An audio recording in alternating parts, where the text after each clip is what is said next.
अस्सलाम वालेकुम। चलिए आज फंक्शंस पढ़ते हैं।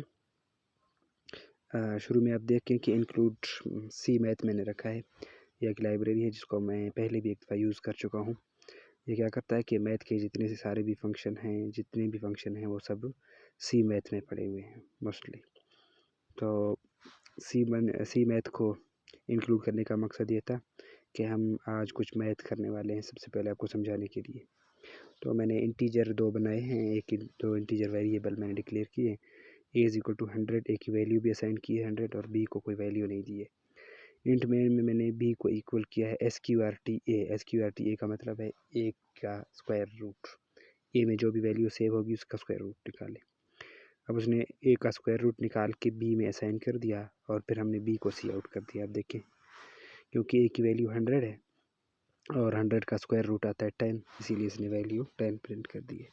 अब क्या हो अगर हम इसी तरह का अपना एक फ़ंक्शन बनाएं, जैसे SQRT एक फ़ंक्शन है तो ऐसे ही हम अपना एक फ़ंक्शन बनाएंगे। चलिए बनाते हैं। यहाँ अगर आप देखें तो मैंने माई फंक्शन के नेम से एक फ़ंक्शन डिक्लेयर किया है। इसका डेटा टाइप देना लाजमी है कि ये फ़ंक्शन क्या रिटर्न करेगा। रिटर्न करने का मतलब है ये फ़ंक्शन जब अपना जो काम हम इसको करा रहे हैं वो काम करके इसके बाद क्या ये कोई वैल्यू हमें वापस रिटर्न कर देगा, यानी हमें वापसी में कोई वैल्यू दे देगा या नहीं।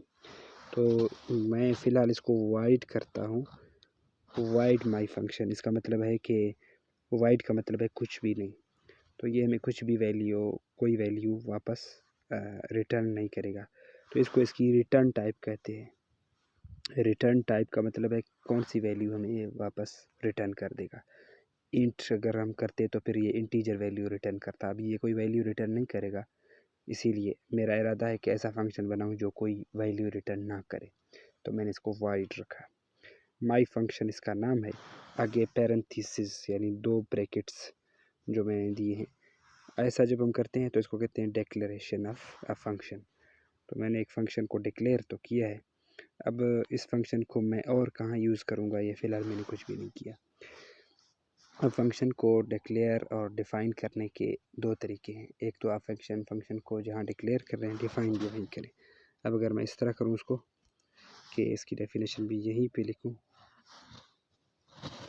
ये कमेंट्स को छोड़ के मुझे क्या करना पड़ेगा, 2 ये एंगल ब्रैकेट्स मुझे देने पड़ेंगे। सॉरी, ये दूसरे जो ब्रैकेट्स हैं मुझे नाम भूल गया।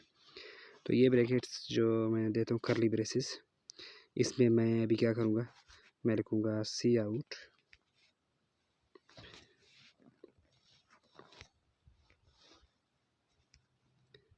आई एम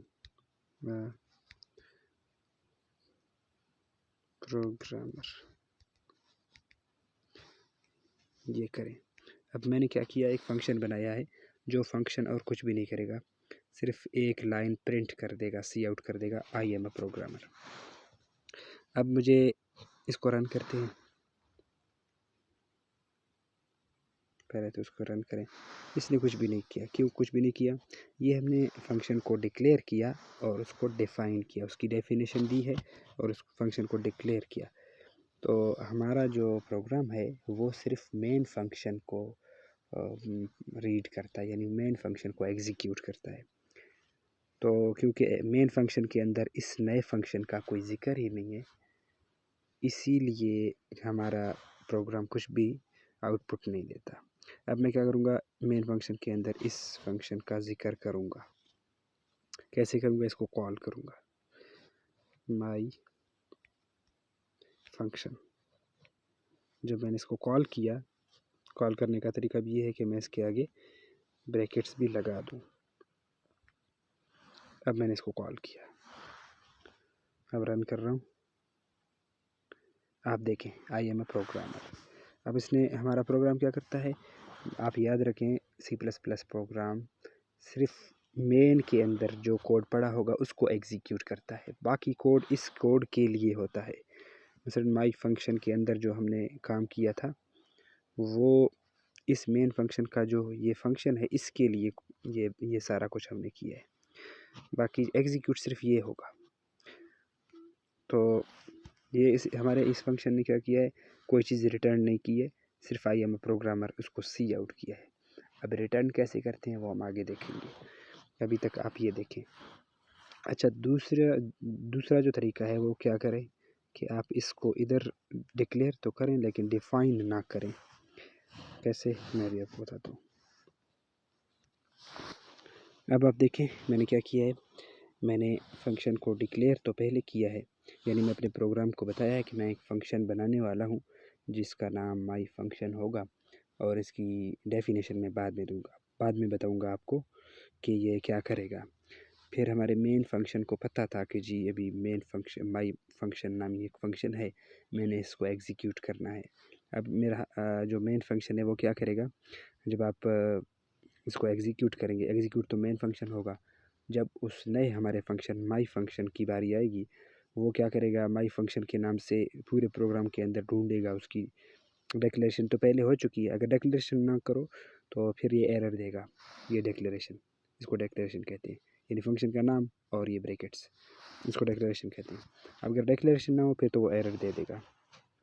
अगर डिक्लेरेशन पहले से मौजूद हो तो फिर वो क्या करेगा, उसकी डेफिनेशन को ढूंढेगा कि इसने इस फंक्शन से क्या काम लिया है। अगर आपने इस फंक्शन से कोई काम लिया था तो वो काम आपको शो करेगा, अगर ना किया था तो ये कुछ भी शो नहीं करेगा।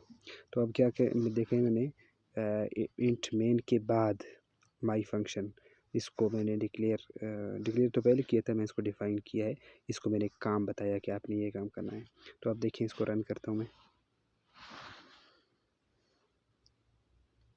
तो इसने क्या किया, आई एम प्रोग्रामर, ये इसने हमारा जो काम हम बोल रहे थे इसने कर दिया।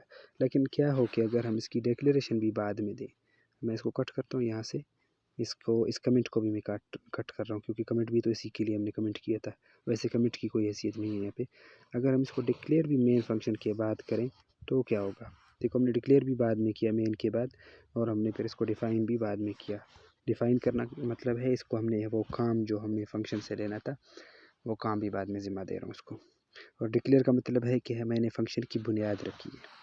तो अब देखें, मैं रन करता हूँ उसको, एरर आएगा इसमें, देखें एरर आ गया। क्यों एरर आ गया, क्योंकि ये जो भी हम फंक्शन नया फंक्शन लिखना चाहते हैं उसको हमें डिक्लेयर लाज़िमन करना पड़ता है मेन फंक्शन के ऊपर। तो डिक्लेयर इसको मेन फंक्शन के ऊपर आपको करना पड़ता है, लेकिन अगर आप उसको कोई काम ज़िम्मा दें कि फंक्शन ने ये काम करना है, काम ज़िम्मा देने का मतलब क्या है, फंक्शन की डेफिनेशन, तो आप इसकी डेफिनेशन बाद में कर सकते हैं। कोई दूसरे काम आपने फंक्शन से करवाने हैं वो बाद में भी आप करा सकते हैं, लेकिन इसको एक दफ़ा आपने मेन से पहले डिक्लेयर करना है। तो इसी तरह अभी आपने सीखा है कि फंक्शन को डिक्लेयर कैसे करते हैं, फंक्शन को डिफ़ाइन कैसे करते हैं, फंक्शन से काम कैसे लेते हैं, फंक्शन को मेन में यूज़ कैसे करते हैं। ये तमाम बातें आज आपने सीखी हैं फंक्शन के हवाले से। और अब यहाँ पे सी मैथ की ज़रूरत नहीं है, इसको तो हमने ऐसे ही यूज़ किया था, अब सी मैथ की ज़रूरत नहीं है, तो इसीलिए हम इसको यहाँ से कट करेंगे भी हमारा प्रोग्राम रन करेगा। आप देखें, मज़ीद अगर आपकी समझ में कोई चीज़ नहीं आए तो आप पूछ सकते हैं। अभी तक हम इन फंक्शंस को लेकर चलेंगे, अभी तक फंक्शन के हवाले से एक दो और लेक्चर्स भी शायद हों जिसमें हम फंक्शन के हवाले से मज़ीद आपको कोई चीज़ें बता देंगे।